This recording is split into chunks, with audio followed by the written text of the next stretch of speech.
when they were forcing everybody else. No, that's actually from the Surgeon General. Mm-hmm. Yeah, here in the States. So, or our kids going to school with masks on for 6-7 hours a day. Yeah, it's extremely unhealthy. But this kind of ties into a few other things that are taking place now. Let's see. A little bit more of an update. I did some checking for you because you asked me about the Russian rocket. Both Russia and India launched a rocket. Interesting, both members of BRICS would do such a thing. And what were they looking to launch, and what were they looking to land on the moon? Now, this rocket did not crash on the moon, just so you know. It was actually terminated mid-flight, and there was something on there similar to the rumored element you know as red mercury, but it would have given them, they think, some kind of a way to use the moon as a satellite. So they were trying to use that in some way to reinstall the overlays on the portals in those locations. I'm not really sure how that works, but like I said, everything is a little bit haphazard right now with these crazy operations and the stories that are being told. So that's their part, and this is the behind the scenes of the BRICS. So were they kind of working together? So you mentioned both Russia and India launched their own rocket. So were they kind of working together on that, or they're just doing their separate thing? I would say it's pretty much all together, being ordered by the same, China's deep state group. For China's deep state group, the lady who I told you about last week that was barking out orders and is no longer with us, that created this fiasco you're seeing in the Middle East and ordering around, American troops and Russian troops and, whatnot. That's all in Syria and Iraq right now. And she passed, as you know. And it took a while for them to find the next in line. Not that they didn't know who she was, but she was declining the position. She didn't want the position. So eventually, yesterday or the night before, she agreed, and she was being read in. And then they tried, night before last, to put this woman in stasis in the Bronze Temple in China that we've already been to. Remember this fiasco over there with those ladies a few months back? And she unexpectedly passed away. Apparently they didn't do it right. I'm not sure. But they had an intention of having something inherit her body, which probably also doesn't exist.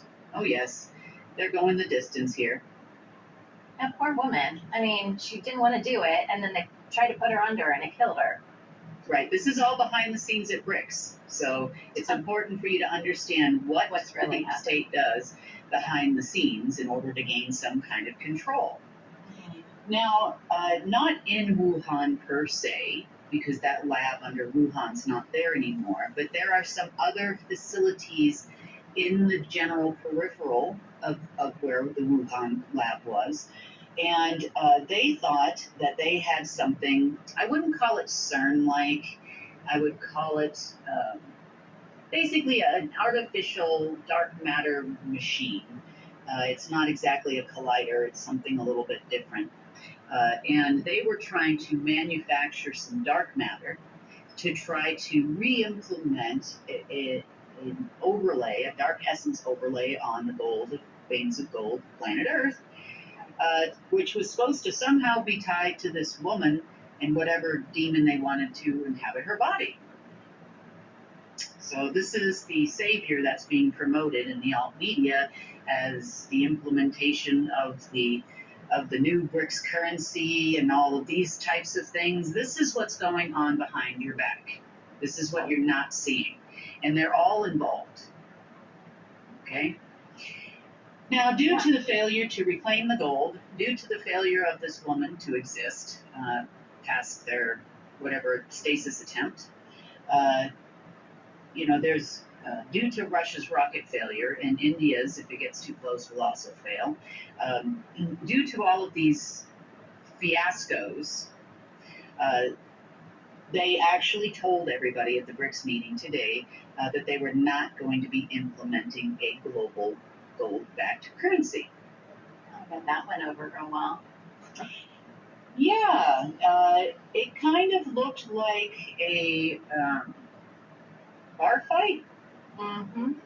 You know, it's a kind of a bar fight scene. You know, those people that are at the meeting, even the operatives on that level, are not, they're not aware all this stuff is going on behind the scenes. They are pretty upset. Let's just say there are Americans there too. There's those 40 other countries they called in, and all those leaders, and they were all expecting to have a gold backed currency by now. Their countries are broke, everybody's in full on panic, and there's no money for them to survive. Yeah. So now we have another meeting coming up. Okay, so that's kind of off the table. They did try to implement, there's a website out there for Brics Pay.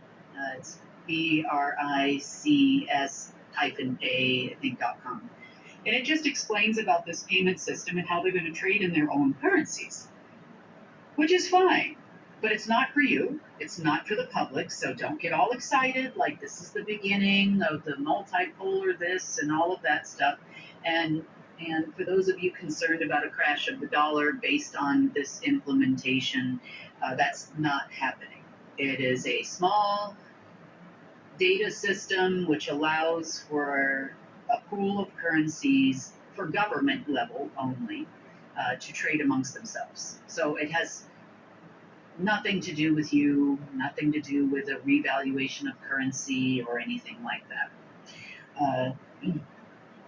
Now, other meetings going on behind the scenes are there's a lot of private meetings going on in Iraq right now. There are the Prime Minister of Turkey is there, the Jordanian king is there. A number of different people have flown in and out of there. You also still have some Jesuit involvement. There are, there's a few different countries, and behind the scenes, people from the Senatus Consultant website, coincidentally, most of them are, and they are anticipating big payouts on the Iraqi dinar to happen based on all of these behind the scenes ceremonies of the Chinese. Oopsie. Oopsie doo. Yep. And they're talking about the war they're going to pay for, and we're going to do this, and, I know. Absolutely not. They're not really living in reality. I don't know if it's just wishful thinking, but they've had so many things not happen. I mean, they just keep going. I'm kind of surprised. I would agree with you, but in order to really understand the fiasco, which is the BRICS meeting right now, you had to really understand, they gave it a good shot, wouldn't you think? They spent all this money, and I'm being facetious here, but the craziness that goes on behind the scenes is very real. Yeah. And it's important to understand that. So, all right, so now this is going crazy over here. And this does all tie into this quantum flip, and I'll explain that to you in a second. Next, we also have an apparent behind-the-scenes meeting that is about to happen here. It's predominantly operatives. It's not something I'm invited to or involved in. That meeting was called by, I use the term Langley lightly because it can be anybody. It can be societies involved there.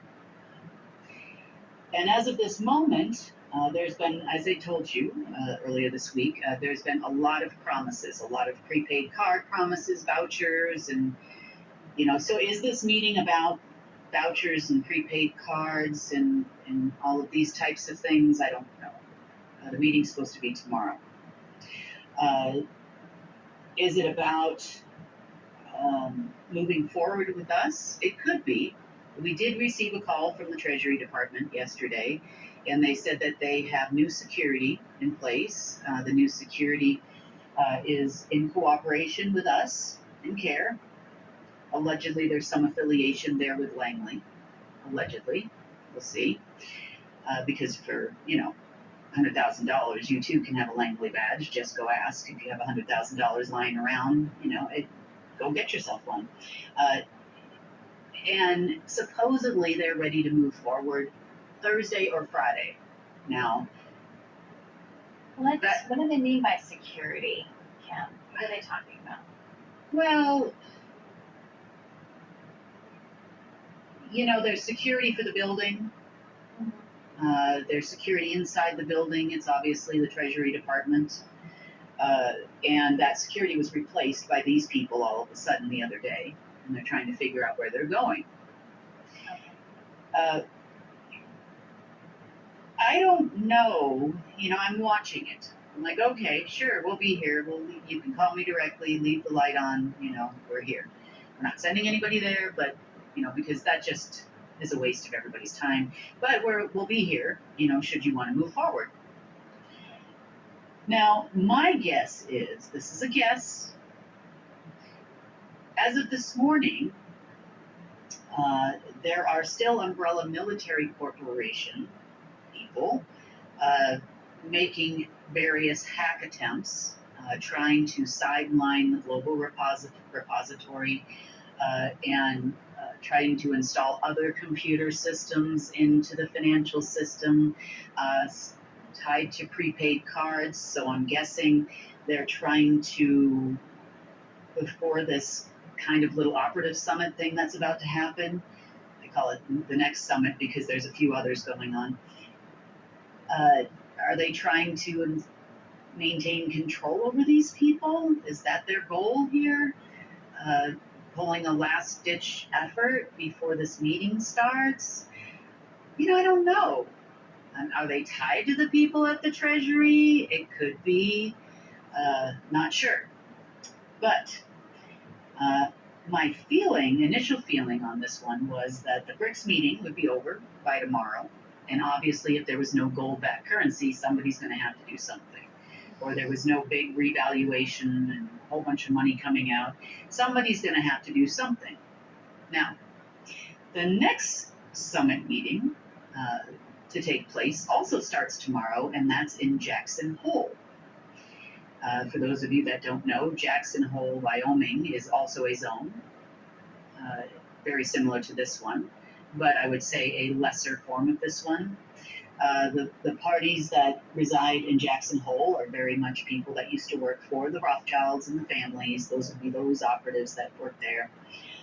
You would have some Umbrella Military Corporation people there. You would have people that are on the side of let's make the families great again, so to speak. Instead of America great again, the family's great again. Let's usher in the Chinese plan, take over of the world, that kind of thing. And of course, the Federal Reserve's annual Jackson Hole Summit is no exception. That meeting starts tomorrow and it will go through the 26th. So is this the reason why they want us to release money at the Treasury Department? A lot of central banks attend. It's not just the Federal Reserve and American government financial institution personnel, like the General Office of Accounting, Treasury Department. There's a number of different departments that play a role in, the United States financial system. So is it just them? No, there are other countries who attend every year, other countries' central banks. So with the failure at BRICS, what is the Federal Reserve going to tell all these people?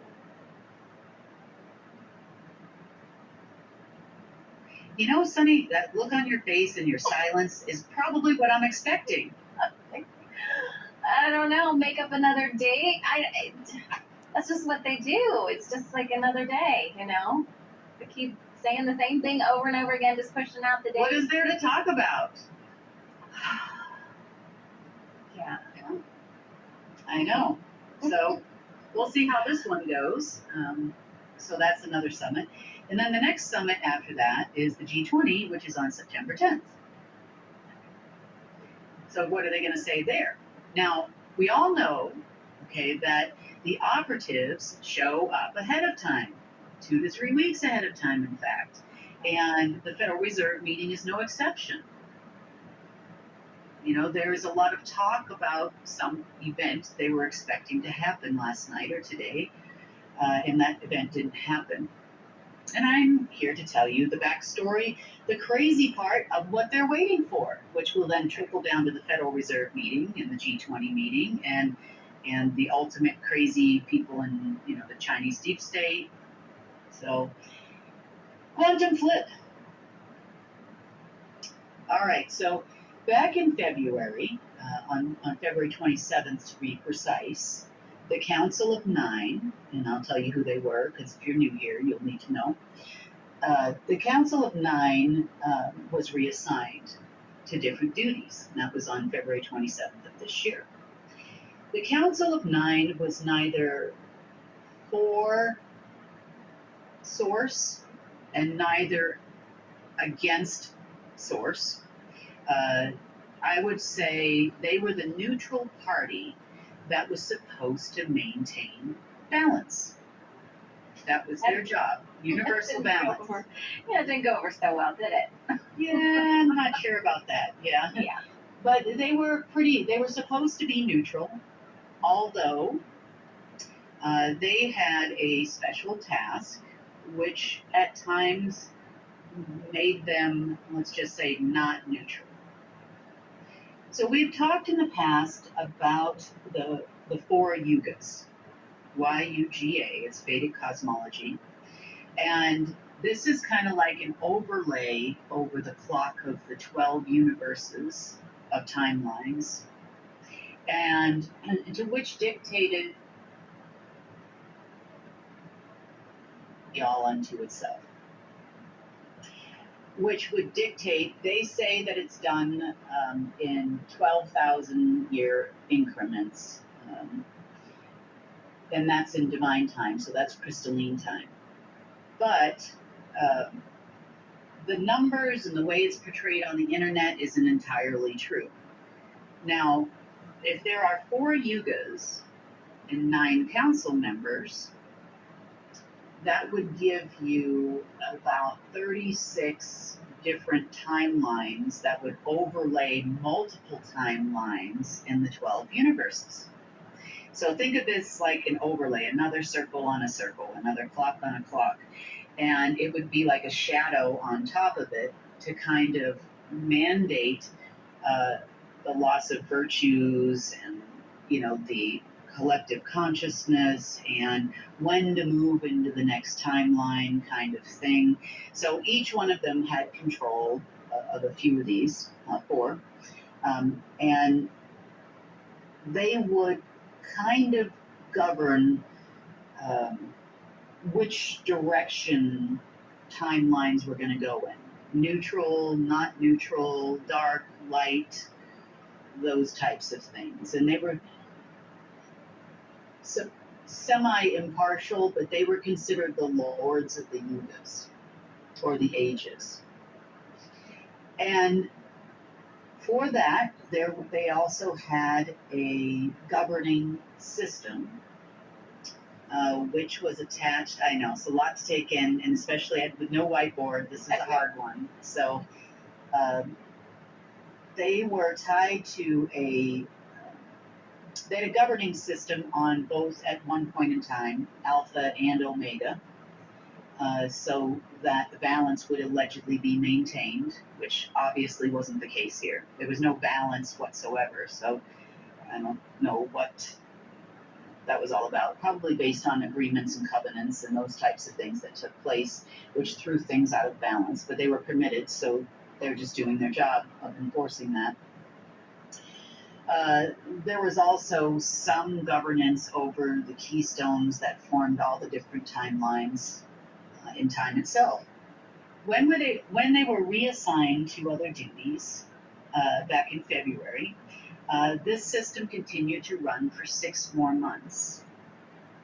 because we had yet to clear things like the lower astrals, the lower astral timelines. A lot of things have cleared in the last 6 months, uh, which then allowed that governor, so to speak, to be removed. And that day was yesterday. Where they Now, were removed, or where all the governor timelines- was removed. The The Okay. never get too dark, never get too light governor. Yeah. It made sure that the light never went away and the dark never went away, and in many different ways, completely. And I guess to some degree, even the dark was reliant on the light, even when they had a lot more control than we did. There was never a moment where if Alpha didn't release money, as an example, that the dark side could have gotten something. That doesn't happen. So that day was yesterday. It was officially 180 days later, yesterday, and that system was finally released, which is a good thing for us because we have no more attempted balance. Now, this brings me into what was everybody expecting today on the deep state side. So, in the story about the Yugas, there is a particular man in the story, and that man's name is Kalki. If I'm pronouncing it wrong, I apologize, but it's spelled Kalki. So, Kalki, I don't know how else you would say that. And in the mythology of the Yugas, this man comes back at the last moment, and after there's an Armageddon, after not just here on Earth and in many other ways, and he reinstalls time. Now, the story makes this person out to be a hero. He reinstalls time. Time is back. No, time is not good. Remember where time comes from. The creation of time is an illusion. It's not real. There is no such thing as time. Time exists in dark matter and is created with dark matter. Crystalline time, so to speak, is not the same. So, obviously, there's a program for that. So, a long time ago, about 200 years ago, they put a time accelerator in place in order to bring this being, which you would know in biblical terms as Baal. That is the real name of the being that would have played this role. And he would come back and reinstall time for the lower astral back on Earth. That was the plan. And Anu, based on calculations, had gone about 200 years ago, said, we're going to be in serious trouble by this time, meaning by this day, by August of 2023, and we need something to come back and reinstall time. So he put a few things in computer systems and a few things in the multiverse to be released at this time to ensure that this being, who is no longer in the multiverse, to come back. I remember he was in stasis. You found him in stasis, right? Yeah. All? Yeah. And then he went back to source. Yeah. So this being no longer exists. But that doesn't stop Umbrella Military Corporation from trying to raise the Antichrist today at Mount Shasta. Of course it doesn't. They are expecting this being to come back and to reinstall Omega, to reinstall, and this is, they're unsure, but they think it'll be sometime today. So they'll be very disappointed when today ends and no such creature exists. This brings us to... Kim, real quick, are they expecting him to come back as like a demon, or are they expecting him to come back like in a person form, like a person Antichrist? Or do you know? Well, I'm not sure. I'm not sure if this was why this lady, they tried to put her in stasis. I'm thinking that they're expecting this being to come back. I'm not sure. They were at Shasta this morning. I'm sure they're probably going to go to a few other designated Antichrist locations in the world. They are also hacking just a few minutes ago in Wichita, Kansas, at the Shield Center. which is a high-level NSA facility, trying to tie some payment system to a NASA computer in Louisiana. I'm not really sure what that's all about. I don't think they know what that's all about at the moment. But it's all tied to the raising of this creature who's going to bring back all their Chronos portals and Omega portals and reinstall time. This is their version of the Savior. We talk in terms of God